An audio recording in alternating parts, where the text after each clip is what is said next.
Whispers in the Hollow, Chapter 1. The map. Emma traced her finger along the fragile paper map, edges curled and stained. The tiny town of Hollow's End was marked with a single warning: beware. Legend said the town had been abandoned overnight decades ago, leaving behind the Hollow House, a mansion where people disappeared without a trace. Her friends sat in the car, impatient.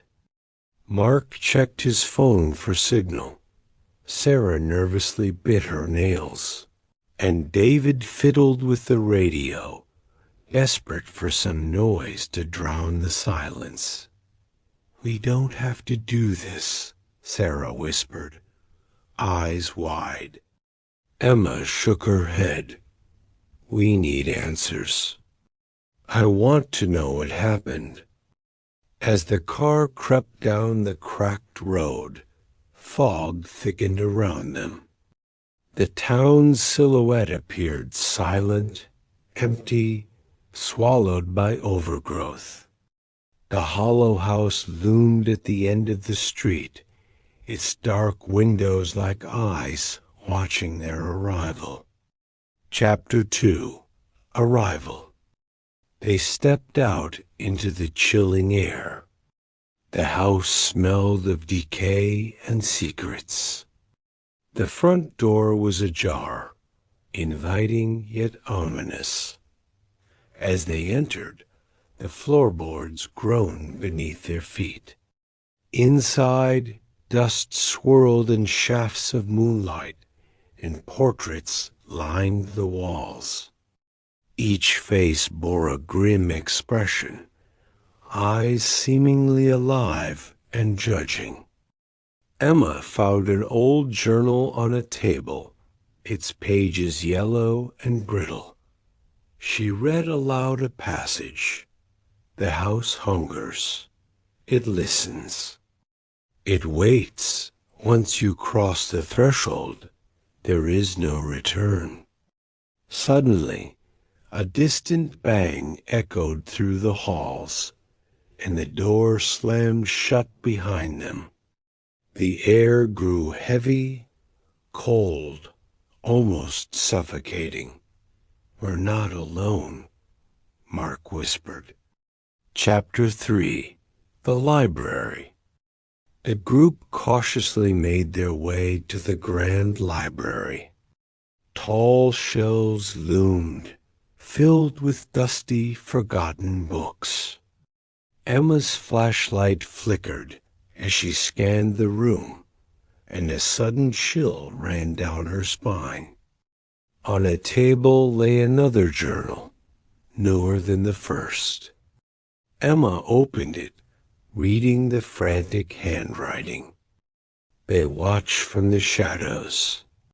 The walls whisper secrets of the lost. Don't trust the light. It betrays you." A soft tapping echoed somewhere behind them. They turned, but saw nothing. The air thickened, and the temperature dropped further. Sarah whimpered, clutching Mark's arm. Chapter 4.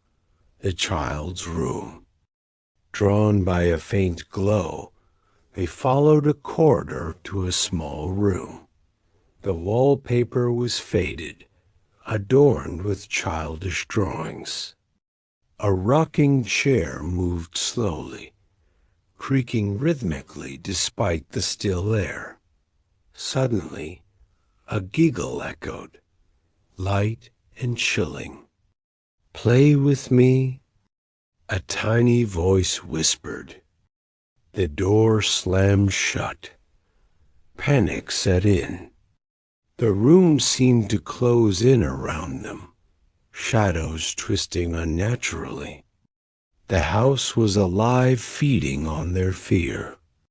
Emma tried the door, was locked tight. Chapter 5. The Vanishing inside the claustrophobic child's room. Panic gnawed at their minds. Emma pounded on the locked door, but it wouldn't budge. Mark searched frantically for another exit. Suddenly, Sarah screamed, her eyes wide, fixed on the corner where a shadow moved unnaturally. Then, without warning, she vanished, as if swallowed by the darkness itself. "Sarah!" Mark and Emma shouted, but only silence answered. The walls seemed to close in, whispering and laughing cruelly. The house was no longer just a place, it was a predator. Chapter 6. The Endless Hallways. Emma and Mark fled the room, only to find the hallway behind them twisted and distorted. Doors that hadn't been there moments before appeared. Corridors stretched endlessly, and the ceiling seemed to breathe. They tried one door. It opened to a mirror-lined room where their reflections twisted into grotesque, snarling versions of themselves. Emma's breath caught as the mirror reflection grinned wickedly and whispered, "Stay forever." Desperation mounting, they ran through the labyrinthine mansion, hunted by unseen forces. Chapter 7. Echoes of the Lost. Emma and Mark stumbled into a vast, dimly lit hall. The air was thick with sorrow, and whispered voices echoes of those who'd vanished before them. Flickering candles lined the walls, casting shadows that danced like phantoms. A worn portrait hung above a grand fireplace. The faces in the painting moved subtly, their eyes following Emma as she stepped closer. Suddenly, a chilling voice whispered from nowhere, "Why do you resist the darkness? It is home now." Mark grasped Emma's arm tightly, his knuckles white. The house was not just alive, it was sentient, feeding on fear, drawing strength from their terror. Chapter 8. The Final Choice. As the house tightened its grip, Emma found herself alone in a circular room with 4 doors.